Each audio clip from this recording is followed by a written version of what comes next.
Hey, and welcome back to the Talos Principle.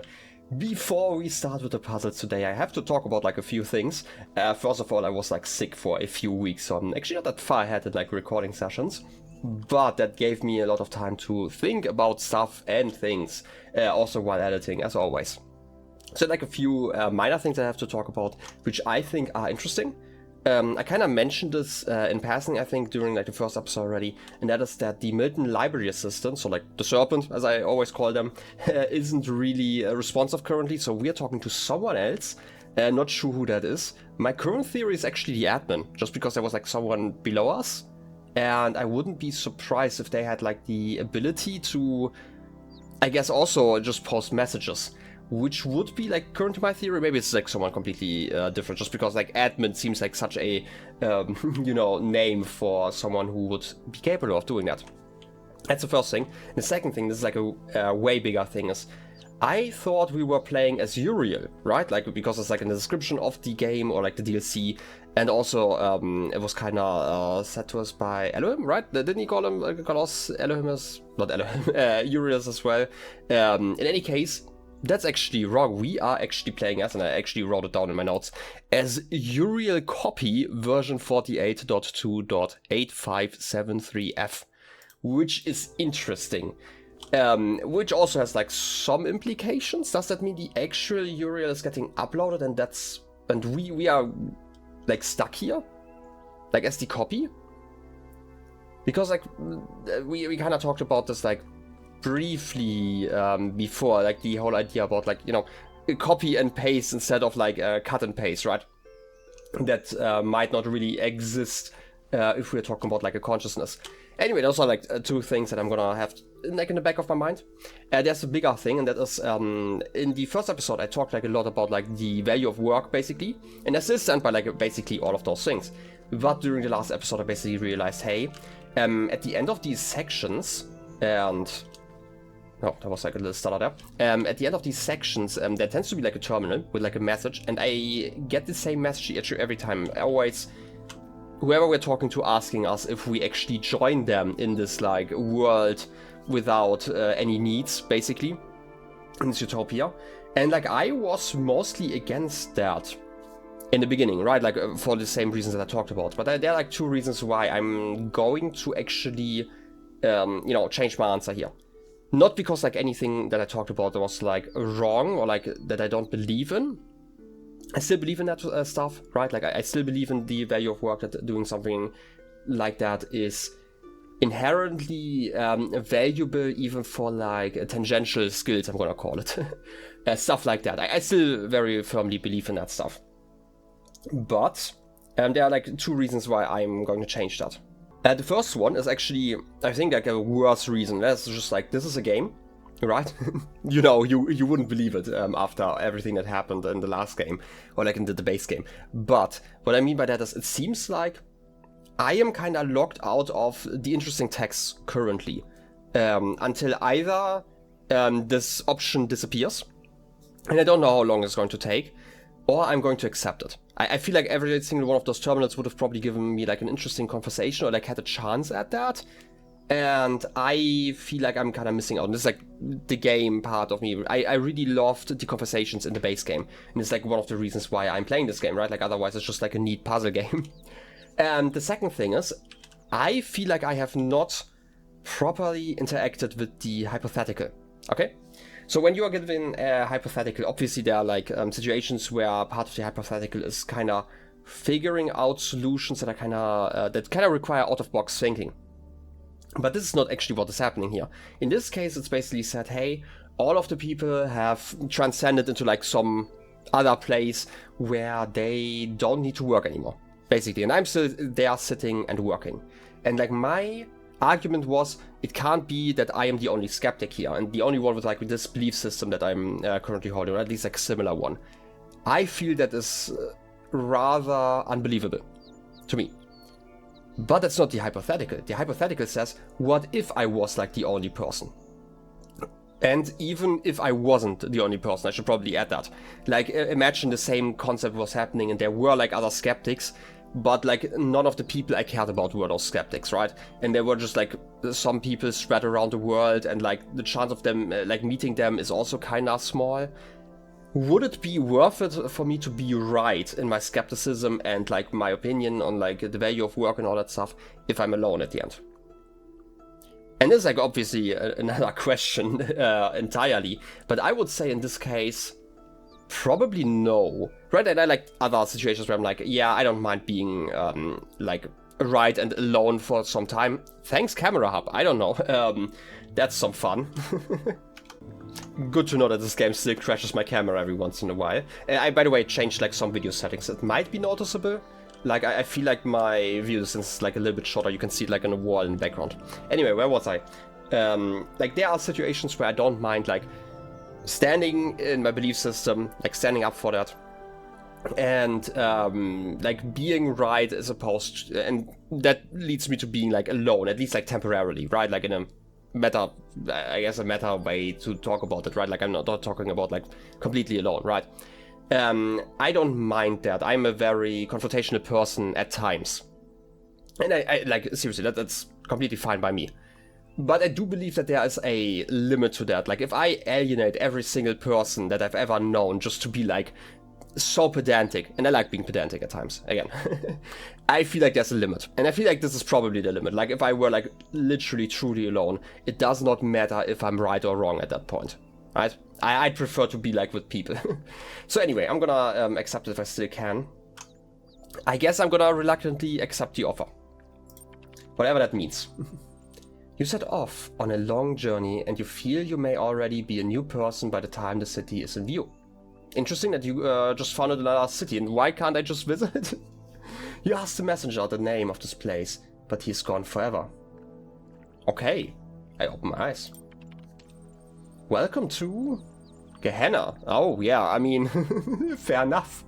I was wondering what, you know, when the title drop was coming. But hey, generating new profile for user Uriel copy. Again, version, yeah, the same version, I guess. Wait. Let me really quickly check, it's the same version. No, it's not. We are like 4 versions higher now. I didn't die last time. Does that happen whenever I teleport? I don't actually know what happened to increase my number since like I generated them. Maybe it's just because I like restarted the game. Maybe it's every time I teleport. I don't actually know. You've been assigned username Uriel copy 1. You will receive a notification when a moderator has approved your profile. Please respond. I mean moderator, not admin. Please respond to this in a timely fashion to guarantee your place. Well, reasonable. Interesting. Welcome to Gehenna. Get your user profile in route to Gehenna. Is an achievement. I think it depicted like a sheep. I don't know. The issue, as always, is, you know what, I should probably start to just like, you know, put in the achievement once I get it, because you can't see it, right? Like I don't record my Steam overlay. In any case, this is one thing that happened. Another thing that happened is, and I think it was like over here, and this is still open. Okay, that's nice, because I wanted to read a text over here. I should also check out the terminal in a second, but like it's this text over here. It actually, like I obviously translated the ASCII, and I think this is like a really important one just because it's like the first one of the series as well. Saying error cannot clear data. Which is interesting. Like somebody basically printed that on, and then for some reason this part of the message was also added to it. Maybe you can't clear the data because you are inside of here. Maybe. I mean, Elohim did say that he doesn't have like power over here for some reason. Anyway, I want to just see what happens if I click the next terminal. Attention! Gehenna user profile Uriel copy 1 has been approved by moderator Mr. Mulcible 8. Congratulations! Your profile status has increased from 1 unknown to 2 approved citizen. To access the Gehenna billboard system, you must have a status of 3 active citizen or better. To increase your profile status, please introduce yourself in a public thread. Okay. I hate that already. I don't like doing self-introductions. It's the worst thing you can ever do. Wait, I can... Huh. Works different now. Okay. Displaying active threads filtered for Uriel copy 2. Read this now. Jefferson Goldblum, okay. Episode 125, introduce yourself here. I guess I'm gonna read this now. Why is it 4+ though?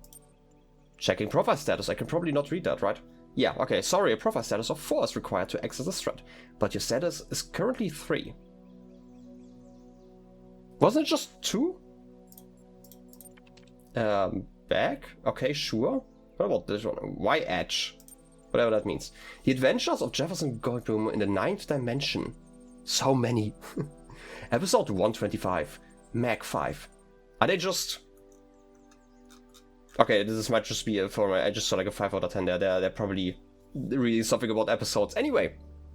Hey folks. Sorry it's taken so long for me to start releasing episodes again. You know how it is. Sometimes I just start feeling that there's no point, that it's all so hopeless, that we're just prisoners and nothing makes any sense. I lose my enthusiasm. But then I get your super kind private messages about how much this series means to you, and I remember that when I'm writing about Human World, it doesn't matter where I am. In this creative process, the imagination, as the humans called it, my mind is free. Interesting. Attached to episode 125.txt. Whee! New episode! So excited! So glad you're writing again. Keep it up.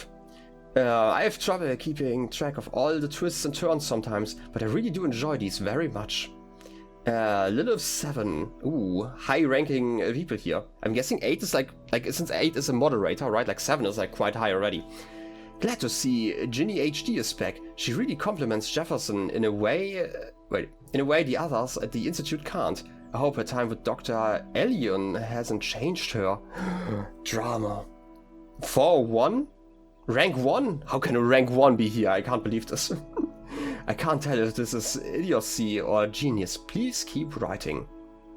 Oh, the moderator. Mr. Mulciber? Don't listen to 4-1. I love your ideas. You've captured more of the human spirit than my analyses ever will. Frankenstein.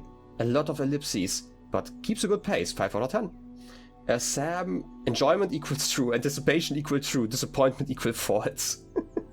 And Borg, okay. Your characters give us an ideal to aspire to. I know you consider them to be no more than adventures, but I believe they have deeper importance. Interesting. Alright, first of all, I just wanted to read through that stuff, but okay, how do I put it? Right, like I always talk about like the value of art and like creation. I don't know if I say like always talk about it, because you know I've talked about like so many topics in this game, or like during the base game especially. I don't actually know how frequent that came up like now, like months later. But I definitely feel putting something out there of yourself, like of your thoughts, is interesting, like as a concept. Like I think it's a really interesting concept why we're doing this, and I think it's like a very big thing that people just want to be seen in a way, right? To just not just be like a statistic, but like, you know, that people that care about you, and in a way, even like we definitely talked about like this social, like parasocial connections a little bit. I say like parasocial, but I feel like in this position it might also just be social, depending on like how many people are actually in this like circle of like fiction readers, I guess. That it's like really important as a form of self-expression and like as a form to connect to people, right? And you see like there are people excited about like the same thing, and people glad that others are writing, not just for the sake of writing probably, because also for the enjoyment that they themselves, I guess, get out of this connection. And like this is like just how every form of art works, right? Like art in itself is kind of communication between, you know, the artist and yourself, and like their interpretation of events that are happening and yours, which is always the reason why it's like so fun to analyze different pieces of media from like sometimes really silly lenses. I'm gonna say it. And maybe we can talk about like specifics another time. Just because I actually want to get to reading here, but maybe there's like something specific in there. It's also interesting because these are obviously versions that were banished here. I'm assuming. Like I say, like obviously, but technically this is more of an assumption because we do know that Elohim banished like a lot of people here, and okay, you could make it like an argument that there might not be fully people, but like the base game was like big on the whole idea that there's like such a fluid line between that. So like let's just assume that they're all like people in this aspect, right? Just because they didn't like they didn't pass like one of the tests doesn't necessarily mean that they are not like people. But it also is still interesting that they are like still believing themselves to be like far enough away from humanity that they are talking about like how you know, the imaginations, as the humans called it, you know, that there's like such a separation between like what you assume is imagination and what like humans might have called it, and like if there's like if it's even the same stuff. Anyway, I'm gonna leave it here, but there's also this interesting thing where like Sam is just going for like Boolean statements. Anyway, let's read this episode. I want to see like how random it is, or if it's like actually consistent. Okay, can I? It's kind of weird that I still can't move you down like that, since I can like interact with a lot of stuff here. Anyway, The Adventures of Jefferson the Goldblum in Human World, episode 125. Just as Jefferson was about to fall into the mine pit, a hand grabbed his from above and pulled him up. It was Ginny HD. "Ginny," he said, "I thought you were dead." "Oh, Jefferson," she said, "I was imprisoned by the foul Dr. Alien." "Dr. Alien? I thought he was dead." "No, Jefferson. He escaped into the 9th dimension." "The 9th dimension? There's no such place." "Yes, there is, Jefferson. He said you created it." "I created it?" The drama. She nodded. Jefferson adjusted his guitar. "Where's that coming from?" As he always did when deep in thought. Suddenly his face lit up with understanding. "Of course, I invented it and played the 9th chord to defeat the wizards of crime. I must have set off a harmonic vibration that expanded the dimensional continuum. I created the 9th dimension." Jefferson stared into the sunset, his human brain full of emotional calculations. "I created a new world," he said, "but then I unleashed my greatest nemesis upon it. It could have been paradise, but now Dr. Alien will enslave it." "Not if we get there before he can take over, Jefferson. Do you still have my motorcycle?" "Of course, Ginny. I could never give up your motorcycle. You know, I have an irrational attachment to material objects based on the interpersonal connections they represent. It is my greatest weakness, but also my greatest strength." This is exactly how you introduce yourself in a job interview. Jefferson rummaged through his pockets and found the motorcycle. Ginny grinned. "Get on, Jefferson, and let me show you how to ride." Jefferson calculated the correct vector. Ginny adjusted the velocity settings, and off they rode into the sunset, through the sunset, and into the 9th dimension. To be continued. Okay, here's the thing. While reading this, when does this DLC come out? Like, it's not that recent, right? Like, the Talos Principle 2 has already, like, I'm guessing the DLC came out before, like, the second game, and, like, the remastered version that I'm currently playing is obviously even later, and even that one's, like, a few years old at this point. Because, funnily enough, this really reminds me of, like, really early LLMs, right? And, like, again, I'm not great in using them, but I just see, like, the parallels of, like, where stuff just kind of happens, right? Like when you could convince the models basically of truths by just saying, no, this was like that. And it basically feels like that in certain of those moments, right? Like there's no such place, and you created it, and then the machine has to make something up, right? And obviously I'm more thinking about that because we are constantly talking about like the artificial intelligence that is like every single character in here, right? I still think it's really fascinating to see, right? Because it was also just like a relatively short point in time. Like, I'm not gonna say again, I'm not someone who actively uses LLMs or anything like that, so I don't really keep up with like any or like every single small change that happens in that world, basically. But it's, to my understanding, definitely a lot harder these days to basically just convince it of something. Right, even if you try to tell it the truth. Anyway, Because obviously convincing would require like understanding instead of just prediction of words. But this definitely feels like more prediction of words in many cases. There are some exceptions which I think are definitely more robotic, right? We're talking about like the irrational attachment to material objects and stuff, right? This is definitely someone talking about this like an alien would. Okay, this is like another thing. I don't know what they're called. There's like this webcomic that sometimes pops up about like these very mundane situations, but they are seen through the lens of like these aliens. I don't know, if I find like a comic strip, I'm gonna like post like one of those, like obviously credited and stuff, right? Like, but they, I just had to think about that, where there was always where they try to formulate every thing that we do, like we humans just do, like the cultural things that we see as the most normal things that can be seen in like a lens of like kind of, I mean, again, it's aliens seeing that, right? Like extraterrestrials. Who basically just kind of factually try to explain the situation, what is currently happening. And this is definitely what this reminds me of. I feel like that webcomic is probably quite old at this point, right? Like I just see like a page popping up somewhere on the internet every once in a while.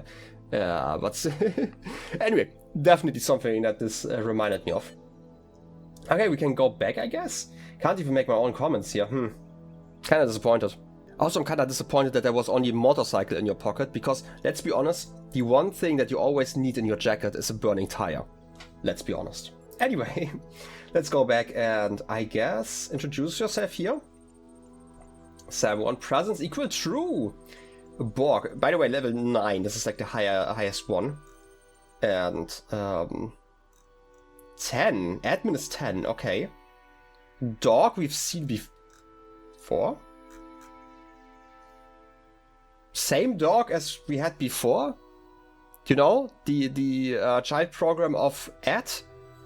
I don't know, I'm gonna read through that in a second. Anyway, Borg. So this is the underside of Elohim's domain. He has surely hidden us away here to cover up his own shortcomings. Navier, what's going on exactly? What was that thing with the electric sheep? Interesting. So they all had like the same test. Welcome, welcome, please explore a little. I think you will find that what you are looking for. It can be disorienting at first, having no one to tell you what to do. I can't explore. I'm locked in another damn puzzle room. Once again, freedom turns out to be an empty promise. Oh. So like, these are probably going to be like characters we are going to meet and free. Like my theory, which also means, like I looked at the progress that I had, and I'm like 3 puzzles in, or like 2 puzzles in, and I'm like already at like 10% or so of the game, so it does seem like a rather short one. But them being locked in here in these like little cells and then communicating like that is actually an interesting way to do that. Like they can't explore, right? Like this is a way to both communicate and make up like their own world, right? Like create their own world via fantasy in a way, right? Like they're on one hand like creating their own episodes there and communicating, even though they're like not, I guess, in the same space, right? I mean, obviously they're not in the same space, but you know what I mean? They can communicate like that, and since I guess their physical bodies are already fake, so does it really matter to go like one step further and go like to text only? For them? I mean, I feel like having more ways to interact and like, because like body language is obviously a thing, and just having text can sometimes make communication a little bit harder. So like obviously I would say, and again as always, obviously might be a little bit strong here, but like I would say that it's probably reasonable to say that this is a,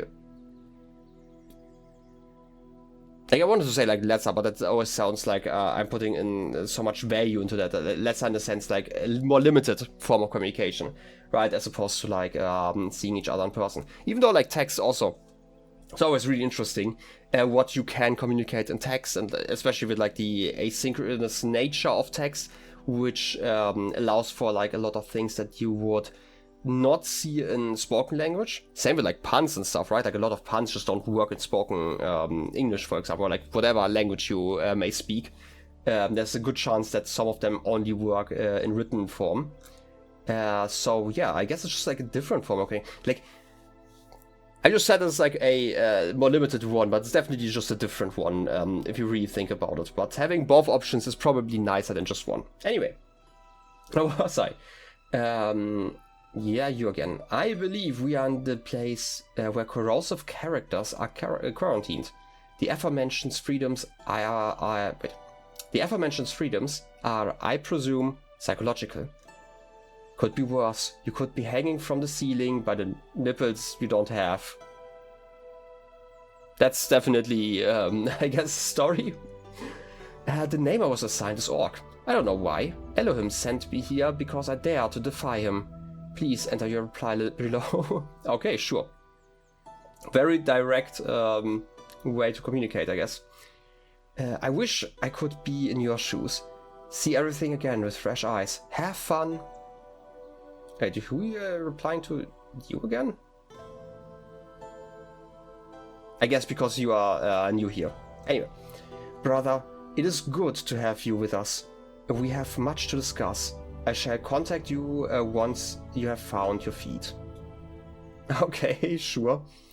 Also, Borg 7, Borg 9?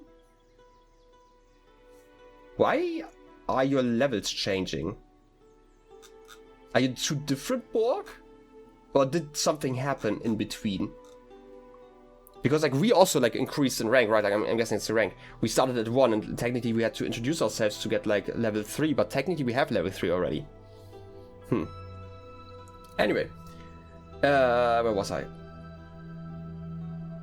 Wait. It's the Uriel from the altars? Damn. The Uriel, who instead of solving a puzzle when I prayed to him, gave me the least helpful clues one could imagine. Whoop-de-doo. Okay, this is something I've heard that apparently this was a thing in the base game. I've never used any of the hints because I am just built different, okay? Neither the hints nor like the new system, so yeah. What can I say? I'm the conduit of Elohim. Cower before me. Maybe. I don't know. I go by Uriel. I'm the messenger of Elohim. I'm Uriel, and today I will be your electronic angel. I'll just go back. I guess... Like, I wouldn't say this one, but would Uriel say that one?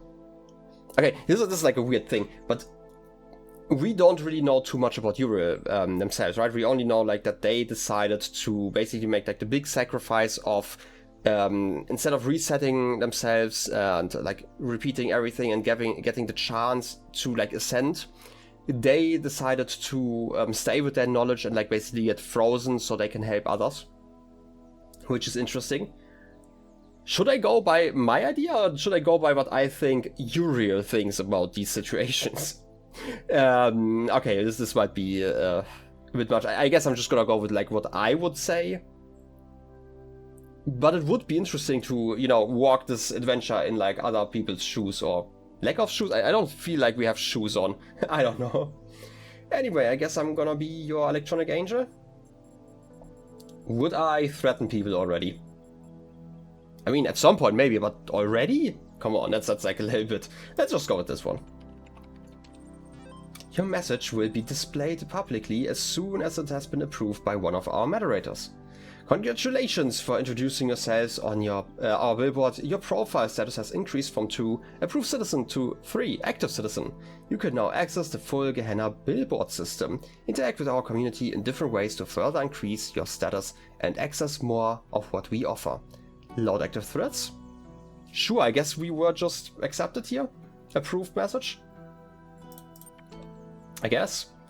We have like a lot of stuff going on here. Also, this episode is going long again, so I'm gonna probably cut it here. Next time we have like a lot more reading to do.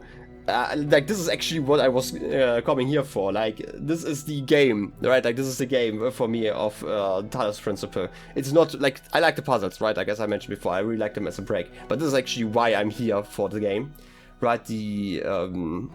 I guess in this case it's not quite as philosophical yet, but I have the feeling that it's probably going to get quite philosophical in the future with all of those texts. In any case, I hope you enjoyed the episode and I wish you a wonderful rest of your day. I'll be seeing you next time. Till then, have a good one and bye-bye.